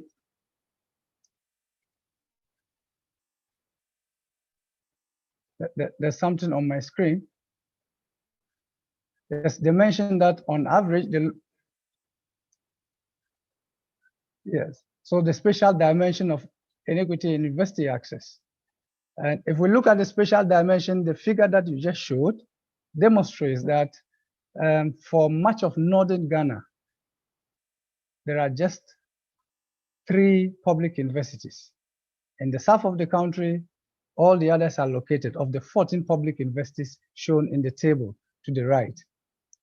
It is only recently, 2020, that 2 additional universities were created in northern Ghana. Until then, there was only 1 public university, the University for Development Studies. So spatially, there have been wide variations. Let's go to the next slide so I can wrap up. So yes, go on. Yes, so what are the strategies to mitigate inequities in access? One has been affirmative policy, which I mentioned a few minutes ago about the 50-50 parity enrollment pursued by the Ghana Tertiary Education Commission. Another is the quotas and flexible admission systems in place. For instance, UDS and the University of Ghana have these in place. Government has also established a student loan trust fund, the scholarship secretariat, and these are supporting students to finance secondary and tertiary level education. Then we also have the private sector coming in, the GMPC and Otumfo education scholarship schemes. So let's go to the last slide and we look at our suggestions for future research. First, we suggest a look into the impact of university education on inequality. Then finance and funding, how effective are the models being deployed and how can we improve this? Then widening access in terms of affordability and effectiveness. And of course, the last but not the least is e-education. In the age of COVID, it has become necessary to switch to e-education. But what are the quality issues here? These are areas that we should be exploring going forward. Thank you very much. Excellent. Thank you so much, Maxwell and Jasper. I just want to move on as quickly as possible because we're running behind a little bit. So I can just go ahead and introduce the next panelists. We have Anya Gensch and Gabriela Zabate-Roman will present their article on social mobility and higher education in Chile and Peru. Anya Gensch holds a PhD in public economics and inequality from the Free University of Berlin and currently works at the German Federal Ministry of Economic Cooperation and Development, where she engages with issues of social security and access to labor markets. Gabriela Zapata-Roman is an economist with a PhD from the University of Manchester. She is a postdoctoral fellow at the Universidad Alberto Hurtado, Chile, and honorary research fellow at the Global Development Institute of the University of Manchester. And she also works as a consultant for the German Development Institute and UN wider. Gabriela and Anya, we're looking forward to hearing your presentation. Okay, hi everyone. Thanks for this opportunity, and also thanks to the audience that are listening to us today. So I'm sharing my screen now.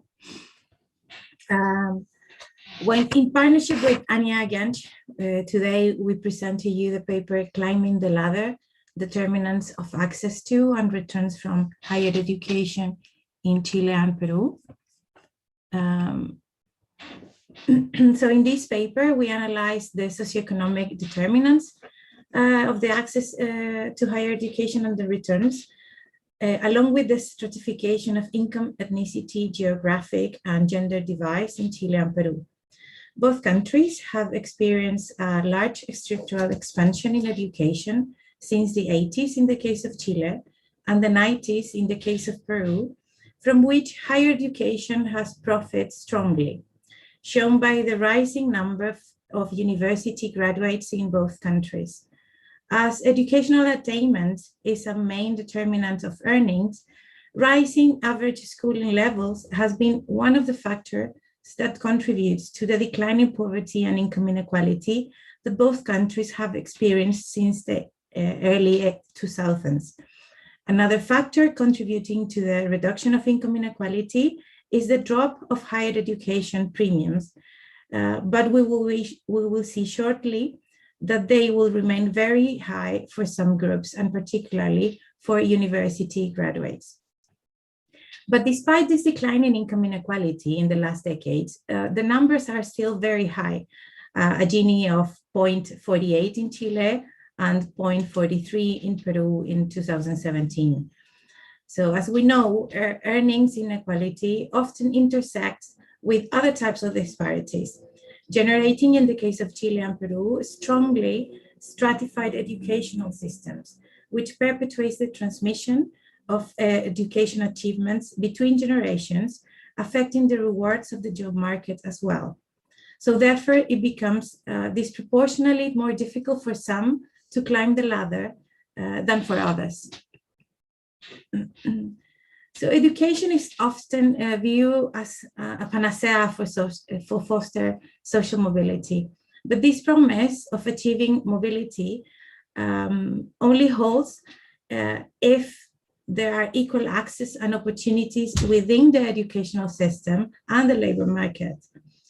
What we observe in Chile and Peru is that high returns to higher education coexist with an oversupply of skilled labor, but the rate of returns on investment in higher education is not equally high for everyone. This rate depends on the circumstances of origin of the individual, which is exogenous and beyond the individual's control, so and therefore unfair, as is suggested by the theory of equality of opportunity, which together with the human capital theory form the theoretical framework of this study. In this paper, we investigate the role of the four circumstances determining educational achievements: gender, ethnicity, location, we compare urban versus rural, and family background, measured as the level of education completed by the parents. These circumstances not only affect entry levels to higher education, but also the decisions on the type of higher education a person follows, either technical or university or public or private, and also the returns the person obtains on the labor market. Market-oriented reforms foster the entry of the private sector as a provider of higher education in both countries. In Chile, the massive entry of private providers was consolidated just before the end of the military dictatorship in the late 80s, and in Peru in the mid-90s, when investment from the private sector into higher education was allowed by law. In 2004, private universities were still less relevant than public institutions in both countries. The share of public institutions in overall enrollment stood at 71% in Chile and 82% in Peru. This trend reversed not long after 2004, and by 2015, private university admissions surpasses public one by a factor of 1.12 in Chile, and 1.8 in Peru. This sharp increase in the supply of higher education has occurred hand in hand with a strong skepticism about the quality of the new institutions.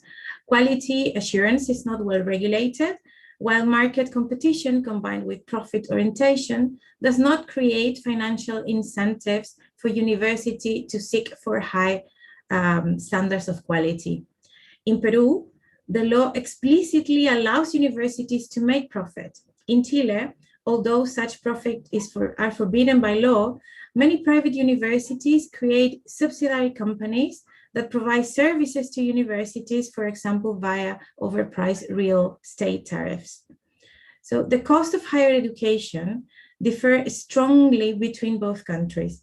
In Chile, public universities are almost as expensive as private ones, while in Peru, public universities are free or for a very low cost.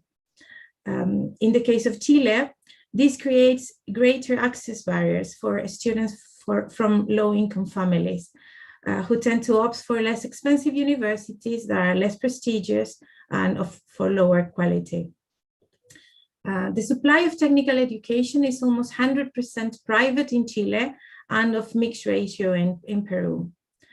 So to reduce barriers for students from low-income families, both countries have implemented different measures, such as private loans with a collateral from the state in the case of Chile, and public scholarships in Peru, which are although very limited and do not cover a big number of students.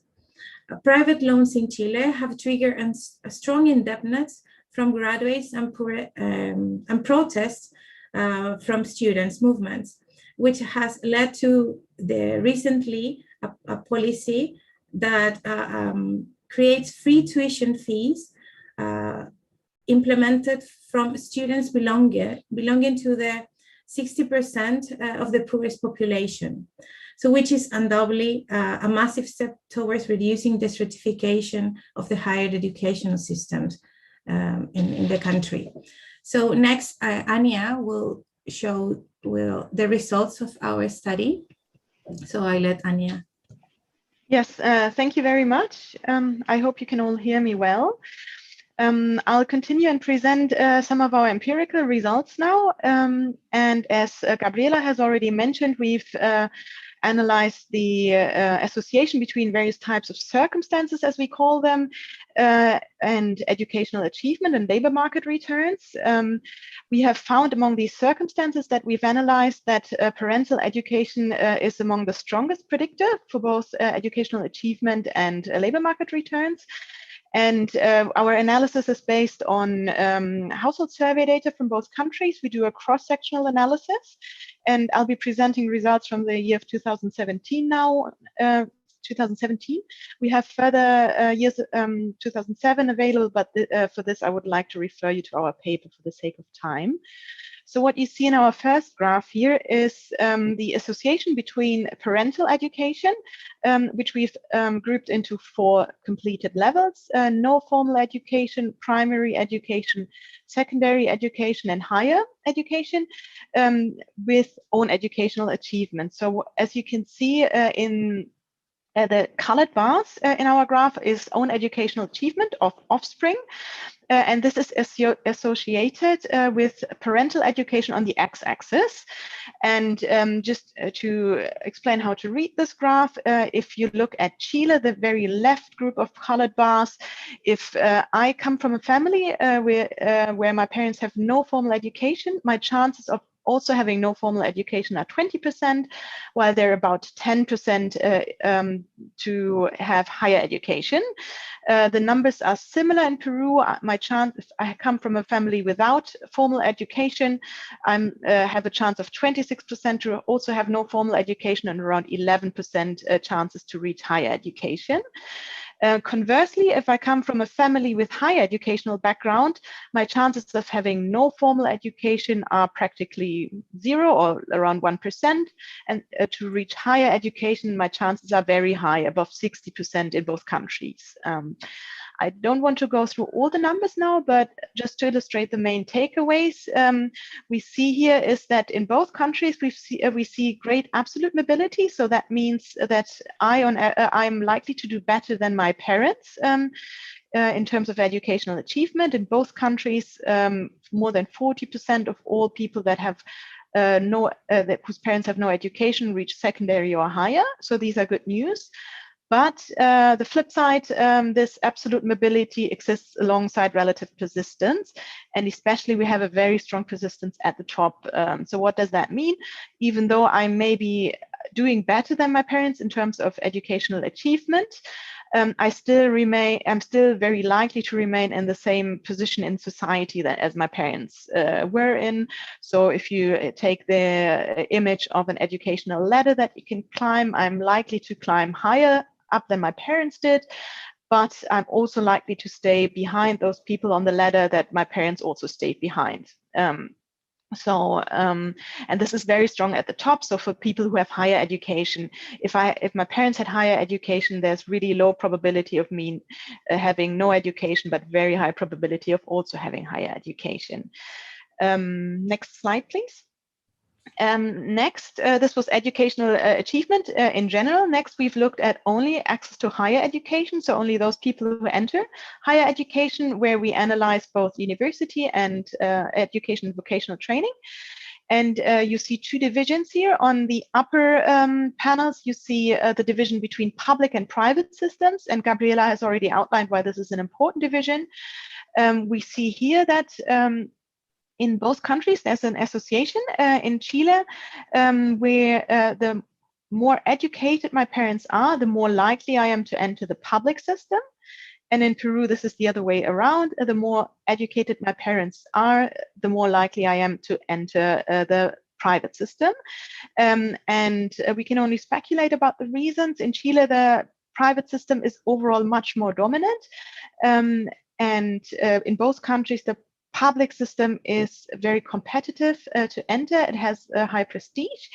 In Chile, the 2 systems are very costly, whereas in Peru, the public system is free of charge. So we can speculate that in Peru, probably if I don't enter the competitive public system, my credit constraints are much easier if I come from a highly educated background. So more likely than not, I'm more able to enter the private system, whereas those from low educational parental background may just drop out, not enter the higher education system if they don't enter the public one. So we see an association here, but it's not nearly as strong as the difference between the university and vocational education system. We can see in the lower bars, in the lower panel, that if I come from a highly educated background, I'm much more likely to enter university than vocational training in both countries. Whereas if I come from a low educated parental background, my chances to enter vocational training are higher than entering university. So this is probably not a big surprise to many of you, but it's interesting to see this confirmed in the data. And why does it matter? Not only because of the sort of prestige that comes along with university education compared to vocational training, and the kind of job chances that are open with a university education. This is one reason, but another reason is also that obviously the labor market returns are different between the 2 systems. And this is a third block of analysis we've done on the next slide. You can see labor market returns from higher education. And what we've done here is we've looked at the returns across different age cohorts, from university education, from vocational and vocational education compared to secondary education as a benchmark. And we are just looking at 2 groups of people now, those whose parents had no formal education and those with higher education. Just to reduce complexity, we are only comparing these 2 groups now. And this is in the left graph of for both countries of what is very apparent is that university education has a very high returns, has a very high payoff. It's the blue, if you can tell the colors apart on the screen, it's the blue, the uppest line is those with university education. There's a large wage gap, but interestingly enough, only for those who come from a high educational parental background. So if I have university education, I'm likely to earn a high wage premium, but only if my parents also had higher education. So if I come from this sort of background, whereas if my parents, I have a university degree, but I come from a low educated family where my parents had no formal education, my earnings are likely not to differ very much from people that have vocational training, or they are slightly higher than people with secondary education, but not as much. So this finding, it's obviously just a correlation. We cannot speak about causation yet, but we still found that very remarkable, this difference. And there are several reasons that could explain causal channels. One of them may be the type of institution that parental education also influences. We've seen that previously, that the parental background matters for whether I enter the public or the private system. So this is what we've looked on the right-hand side graphs, the educational track. And we can see that in Chile, there is some gap between university graduates from a public and a private institution, but this gap is really not that large. Both university tracks gain a wage premium over a vocational training, but the difference is not that large. And in Peru, we do see a difference, but it cannot explain this difference we see in the other graph, and the parental education graph. So the type of institution likely plays a role, but it cannot tell the whole story. So we can only speculate about further reasons. And one hypothesis that we have, and we haven't investigated this empirically, but it would merit further research, is that the educational background, which can be an advantage if you come from a highly educated background, comes alongside with other advantages, such as social networks, social and cultural capital, financial capital, obviously, that all interact and correlate strongly with parental background and give some groups an advantage over the others. As I said, we have more results, but these are presented in the paper now. I would just like to briefly conclude with our main takeaways. We have three main findings that we can draw from the analysis. The first one is that both actually educational achievement and access to institutions of higher education are strongly associated with the circumstances that we have analyzed. And among these four circumstances, parental education we found to be the most important factor. And specifically with regards to parental education, we've seen that there is great absolute mobility in both countries. This can in large parts be explained by the large structural expansion in education we've seen in recent decades. And this is good news, but it comes alongside relative persistence. So people do better than their parents. They are likely to increase their welfare, but there are social stratifications entrenched in the systems.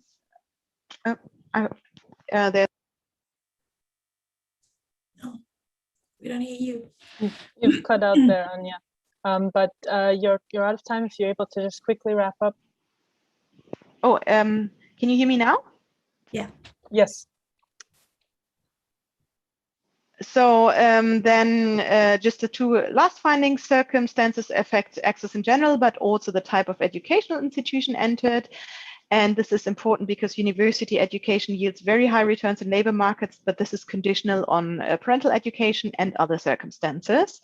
Overall, parental education we found to be the strongest predictor, but this is likely to be correlated and intersect with other advantages that higher educational background also correlates with. So these were our findings. Thank you very much, and looking forward to questions.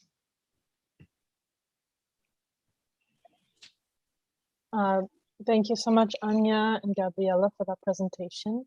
That is the final presentation for today. We will get to some questions in a minute. We just wanted to give the floor to Ananya to kick off the discussion and give some of her responses. So go ahead, Ananya. Thank you so much. I know we have very little time, so I'm not going to speak to each individual paper, but I've learned so much. I just want to summarize. I think there's a lot of similarities in the findings. Overall, the universities higher education does seem to be doing more in reinforcing the structural inequalities in which higher education is taking place, rather than being a tool for social mobility as we think it is.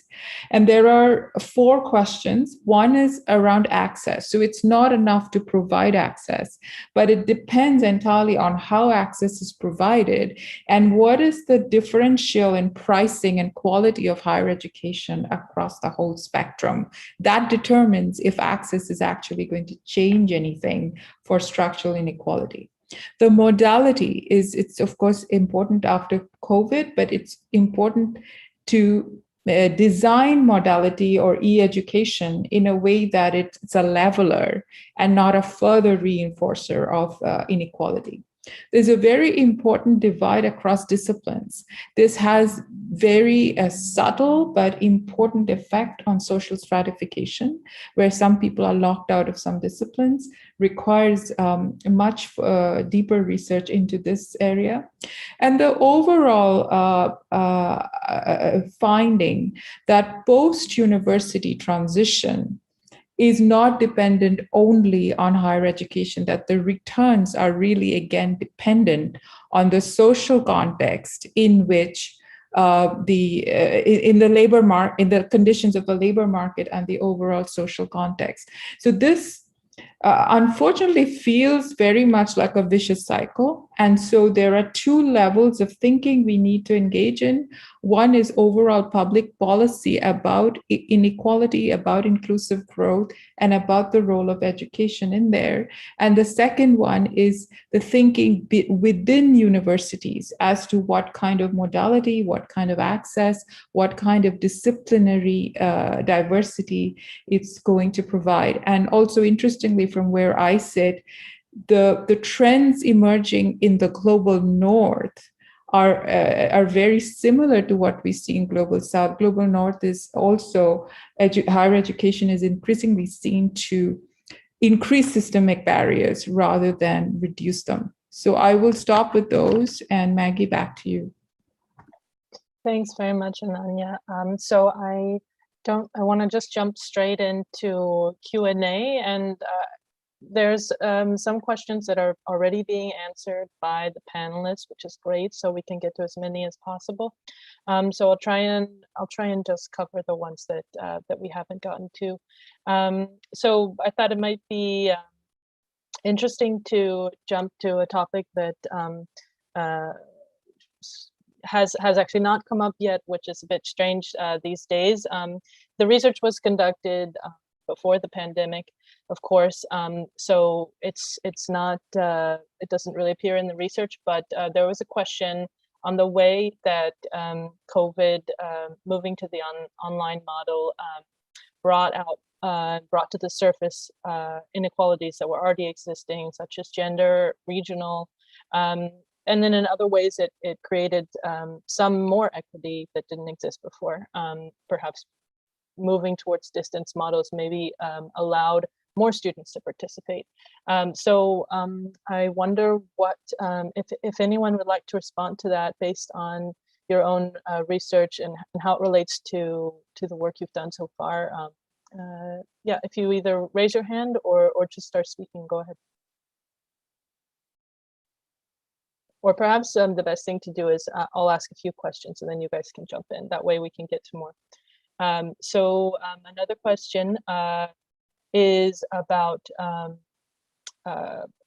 funding for higher education. So some people asked about tax policies, if these were considered as ways to improve funding of higher education. And we have a question on gender. So why did privatization, if there's an answer for this, Rebecca, this would be more for you on why privatization has increased gender equality in Kenya when we would expect, in fact, that to worsen it. If you have any sort of immediate sort of reflections on why that might be the case, even though perhaps you don't have specific data on that. And another interesting question is on sort of overlapping inequalities. So the effect of social inequality on, for example, health, how that has implications for education in terms of students' performance and ability to attend school, and what reflects how we might need to take an integrated approach to these kinds of policies. So I'll stop there for now. I see a couple hands. I think Jasper, you were first, if you want to jump in, and if everyone could keep their responses to just a minute or less so we can hear from as many people as possible. Thanks. Yeah, on, I don't know what I'm on. Yeah, on COVID and its influence on social inequality in terms of access to university education. Our experience is that this is really going to, even though we suggested that e-education could be a way of dealing with some of the inequalities that we underlined, the experience in Ghana is that when COVID struck and learning and teaching were moved to virtual classes, many of the marginalized groups, those in rural areas and those from poor background, were not getting access to internet, didn't have computers to, participate in the virtual classes and learning.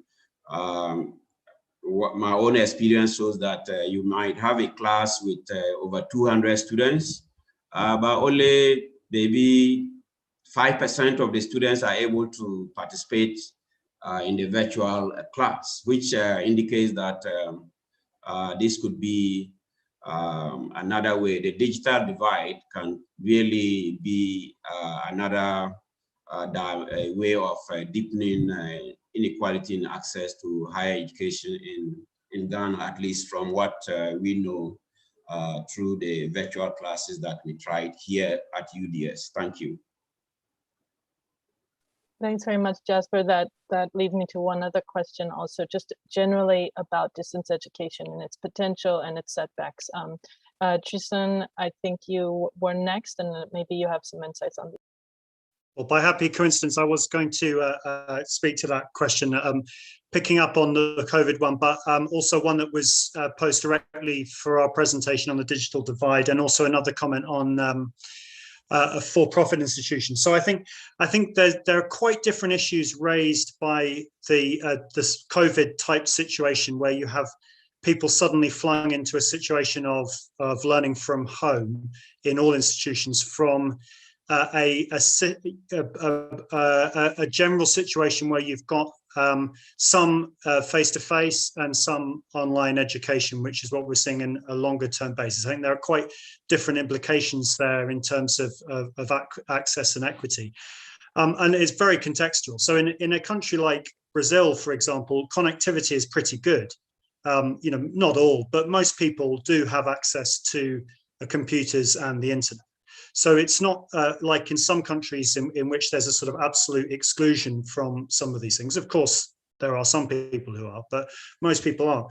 But what you can see is, nevertheless, online education does serve as a wedge. And this is links in with the for-profit question. It's because of the particular nature of the system and the fact that for-profit providers are utilizing distance education to drive down costs even lower, to maximize their profits and disadvantage students. There is, in fact, a public online university in Brazil, which has good provision and is actually serving to expand access. And that's been quite a positive experience, particularly in the Amazon, in communities that have very difficult physical access to universities. But the for-profit providers are using this as an opportunity for maximizing profits with very poor quality provision and very little social recognition on the labor market. And otherwise, employers don't take these degrees seriously. And that links in with the question that was posed about for-profit education by someone in the chat. So the attention on for-profit higher education in this case is because it is a very worrying scenario in terms of equality and accessibility. And it is very important not to treat the private sector as a homogenous block. I mean, there are very different questions that are raised by different kinds of private providers, philanthropic, religious, and commercially oriented one. And it's important in our analyses that we tease out the differences. Thanks so much, Tristan. Rebecca, if you could jump in quickly. We're just at the end of time, but maybe we'll go a minute or two over just so we can hear a little bit more.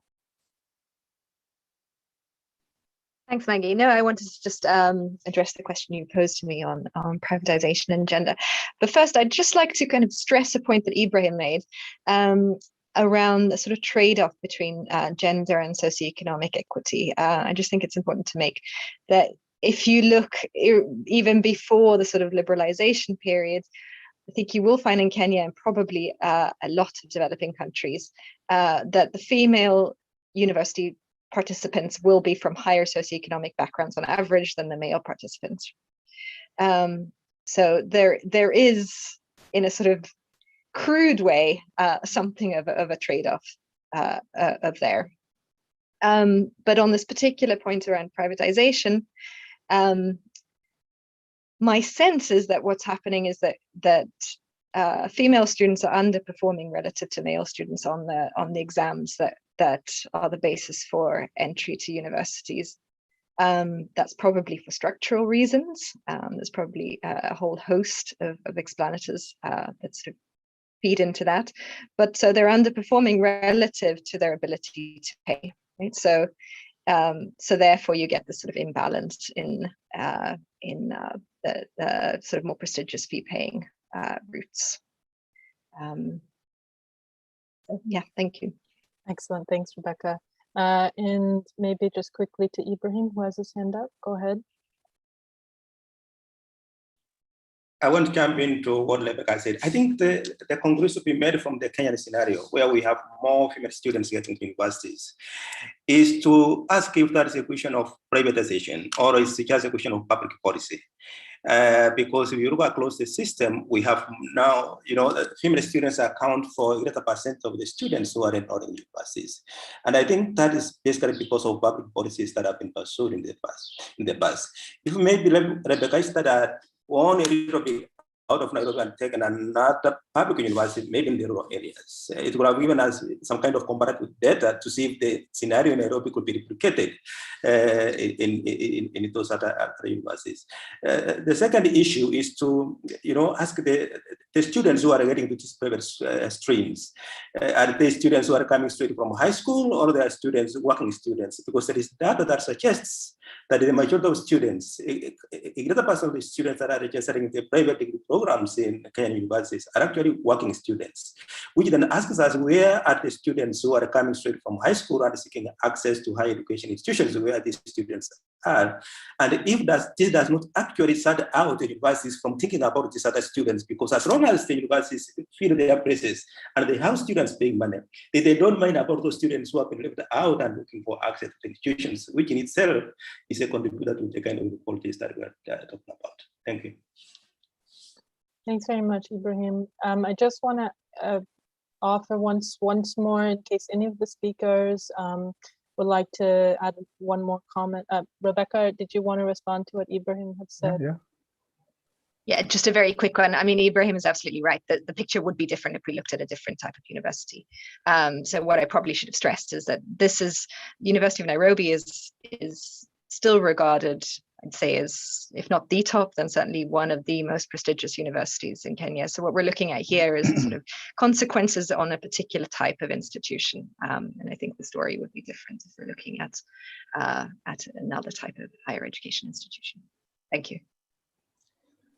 Maggie, if I might, may come in. Am I allowed?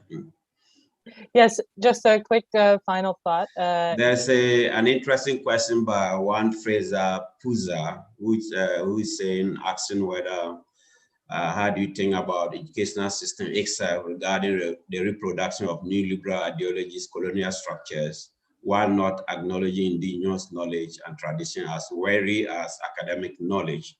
I see this to be a very interesting but difficult question, because here in Ghana, you cannot do away with the British system that was in place. So the curricula from primary school all the way to university level, basically structured or shaped by the British educational system that was left behind.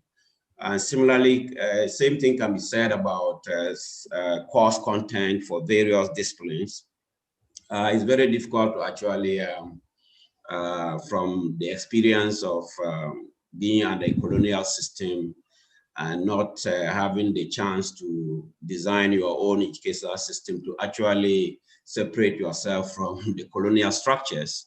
As far as indigenous knowledge is concerned, it depends on the discipline, because a discipline like sociology and anthropology normally will have indigenous knowledge as something part of the content of the course and taught seriously in Ghana. So it depends on the discipline. Thank you.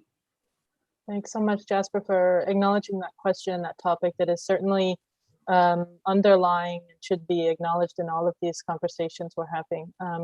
And I believe, Maxwell, I missed you. I think you had tried to jump in. Maybe if you want to give a last thought. Yes, thank you very much, Maggie.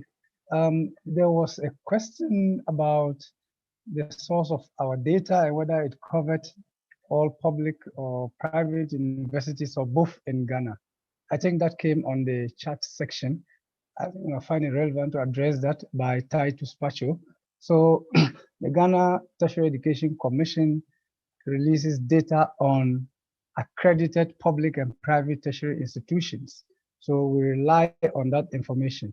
This may be masking some of the, access issues relative to the non-accredited programs. We did not deal with that. Yes. Thanks very much for that clarification. Unless someone has a burning addition, which if you do, speak now, I think we need to wrap up. We had, this project is sort of in its current iteration is we're building towards continuing this research, and we'd really invite any of you to reach out to us if you're interested in engaging with a future research. And to that end, we had just one more question to ask. David, if you want to pop that up on the screen, just to get your thoughts on relevant topics of future research and what you would like to engage with or see future research on this topic cover. So the options are, and you can select up to 3: impact of higher education on labor market returns and employability, potential of distance education to reduce inequality, stratification of higher education, lessons from remote learning in terms of COVID-19, role of private sector in higher education, comparative study of affirmative action policies in higher education across regions, role of student movements in democratizing access to higher education, new elite strategies in expanded higher education systems, role of higher education in intergenerational transfer of privilege, 9 financial returns to higher education and impact on life trajectories. And I think many of these have come up and been touched on in the various papers and presentations, and so a lot of food for thought. So just maybe let us know what directions you're thinking are most relevant for tackling inequalities, achieving the SDGs, and democratizing access to education and its impact on inequalities.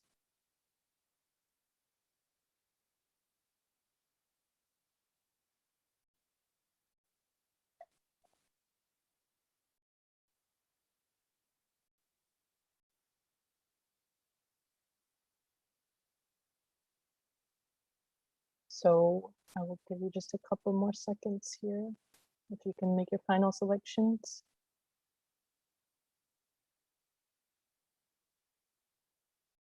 Okay, David, can you show us the results? Okay, so the lead response is on distance education. Interesting, especially because we've spent some time talking about that. And I think the COVID question has made this all the more relevant. Labor market returns is also highly rated. Remote learning, so again, distance education. So clearly this is an important topic. Student movements, and in some of the cases covered, this is actually a really relevant point. And if you look closer at the papers, you'll see that there's a lot more on this. Affirmative action, quota systems, and intergenerational transfer of privilege, which we saw from the very beginning. Yvonne mentioned this question of parental education levels. So I think that this has a lot, there's a lot left to explore on this topic. And as I said, UNRIS is continuing to do research on this topic, and we would really encourage you to engage with us. We'll pass on the remaining questions to the panelists, and you're of course always welcome to approach them directly if you wanted to know more about the specific research. But I really encourage you to read the papers, which are all excellent and very robust and have a lot of excellent data. And of course, also remind you about our research and policy brief, where all of these findings are summarized, in particular, some takeaways, as well as potential policy recommendations. So please pick that up and take a look at it and share it. Just want to thank all of our speakers for your excellent work on the papers over the past couple of years, and for your excellent presentations. As well as York University and the University of British Columbia for supporting the project, and FES for co-sponsoring the seminar series. And I'd also like to thank all of you for joining us and for your active participation and engaging questions. And we look forward to seeing you in our upcoming seminar series. We have several over the next 6 months, and please subscribe to our newsletter. You'll be informed of news and events, future research avenues, more seminars like this. And one final request at the end of the webinar, this is a short feedback survey. If you could stick around to just fill that out, we'd really appreciate that. And once again, thank you so much for being here and sticking around a few extra minutes to hear some responses. And we look forward to seeing you at our next event. Thanks very much. Take care. Thank you. Bye-bye. Thank you, everybody.